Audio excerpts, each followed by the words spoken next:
त्यो केटी त्यहाँ मैती देवीबाट त्यो सडक भौतिक विभाग सडक विभागसँग पुगुन्जेलसम्म नि 20 जनाले हेर्ने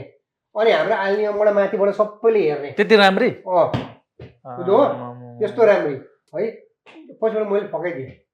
ल किनभने मैती देवीमा त्यसको मुहानमै बसिदिन्थेँ गेटमा ए अनि टक्क निक्लिने बेलामा सँगै निक्लियो अनि त्यो सिंहदरबार पछाडिपट्टि त्यो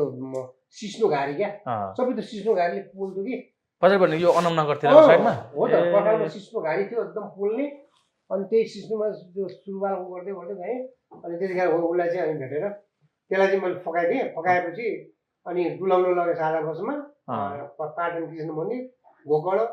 सबलाई सुनाउनु भयो तपाईँले पछि बिहा भएपछि त्यहाँदेखि श्रीमतीसँग सिंहदरबार देखाउनु ल्याएको अनि ऊ पनि यताबाट आउँदै रहेछ म त श्रीमती छोडेर चाहिँ त्यो सिंहदरबारको भित्रपट्टि पुलमुनि भागेँ जम्का भेट हुँदा जम्का भेट हुँदा आएको देखेर